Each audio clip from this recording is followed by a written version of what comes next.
Welcome to the RAC Vlog Show. This is the President with Larry, Whiskey Sergeant Major, RAC. We're here to break down the next game against the Dirty Piss Pies, talk about last week's big victory over the Cards, and get you ready for the weekend. Larry, let's start off talking about our awesome new coach, Jim Zorn. Good or bad? Good. I had a slow start, I think everybody gets off a little slow, being new and all. Everybody get used to the system, but hey, he's opening up a little bit. He's doing some stuff. He is a breath of fresh air in Washington, D.C. I'll tell you what, man. I'm not going to bash Joe Gibbs after this week, or maybe next week. But I got to tell you, you got to look at what Zorn's done and just realize how lame our offense has been.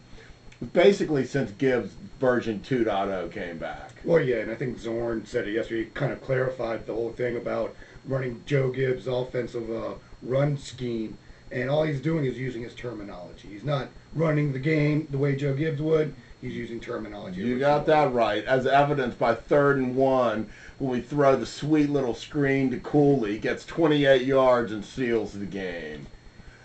I got to tell you another thing. I'm writing an apology letter to Santana Moss saying I'm sorry you're not washed up like I thought you were after the Giants game. Well, he's definitely come strong these past 2 games. They were home games, and, hopefully he doesn't struggle on the road again, but he's had that big game in Dallas. Well, at least he's catching the ball, man. I mean, he's not dropping the ball. He's open. The dude's all over the field. 2 thumbs up for Tana Moss. That would be 4. Jason Campbell has a 100.1 QB rating after 3 games. Well, he just can't run that West Coast offense. He can. It's obvious that everyone was right. He's too big, he's too slow, and he throws the ball too far to be effective in the West Coast offense. What can you do? You know what? It's just absurd, man. But, God bless Jason Campbell, because if he can have a 100 QB rating this season, we're going to the playoffs. Oh, absolutely. Absolutely. All right, let's talk about this week's dirty-ass opponent, and Tony Romo. Good or bad? It's not either. It's horrible. After 30 starts, he's got a better stats than Staubach, Tom Brady, Jason Campbell. I mean, you could go on and on, man. The guy has a lot of protection. That's the thing about him. Yeah, their line is playing lights He always out. has good protection, so we really got to get after him and make sure we hit him in the mouth a few times. Yeah, you're right about that. I'll tell you what. I think the key to winning this game, because they're going to run right at us, is stopping the run and being able to get Campbell enough time with those dirty-ass defensive ends like Marcus Ware so we can get the passing game going and try and burn them deep, because their secondary is bullshit. Well, I think so, and I think you look to pull the trigger on Stephen Higher if he's starting this week. If he's not doing the job out there on the end, you got to throw in Jansen again. He played pretty good in relief for those few plays. Yeah, it looks like to me Hires not going to be able to go. I think we're looking at Jansen, so it's a huge game, man. I do think this game's going to be won in the trenches. Absolutely, and you know what? Maybe that little benching of Jansen slapped him in the face and made him get back on the bandwagon of playing hard. Right. All right, let's move on. Durant Brooks got a scolding from Coach Z-Man for calling for the ball on the 52-yard field goal before the center even had it. Funny. How does this happen?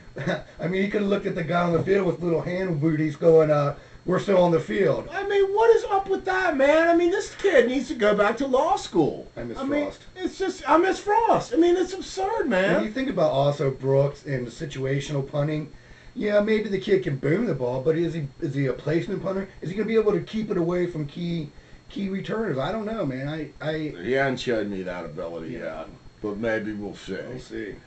All right, Reed Darty, suck or no suck? God, I made the 180 on Reed Darty.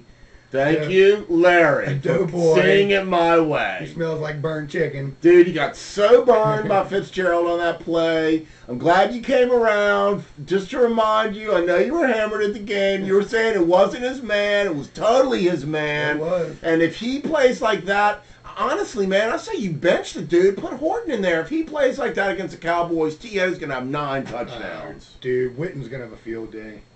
Yeah, you're right about that, man. I'm not really so worried about Witten, but I am worried about if Darty's playing. I'm worried about their wideouts. You got to worry about Witten a whole lot because most of Romo's success comes from those quick slants to Witten. I mean, I guess linebackers got to step up and cover him too. Yeah.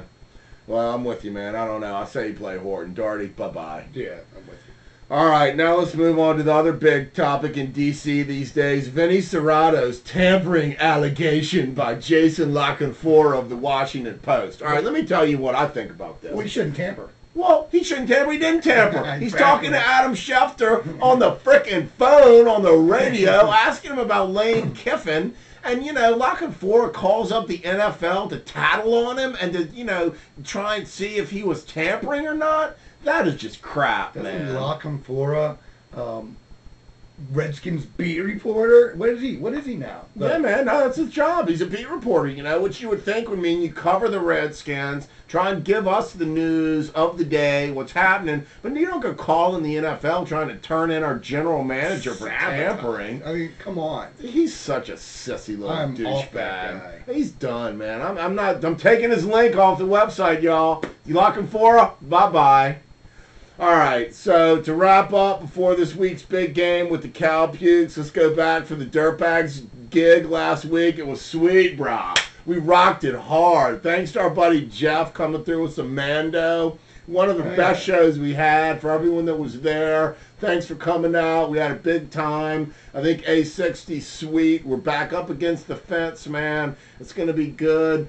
What are your thoughts on A60, Larry? A60's a party town. I really enjoyed it. People come out. The green cats party harder than the orange cats, don't they? Yeah, and they're all cramped in, and they got nowhere to go. They got nowhere to go, man. They got a captured audience. It was a sweet time. So, away game, no show this week, but everyone tune in. It's a 4:15 kickoff at Dirty Dallas Stadium. Our last chance to beat them in the donut hole. I say Dallas sucks. Cowpukes suck. Piss on the star, baby. That's it for this week. Let's go kick some ass. Hail to the Redskins. Redskins. We are the RAC.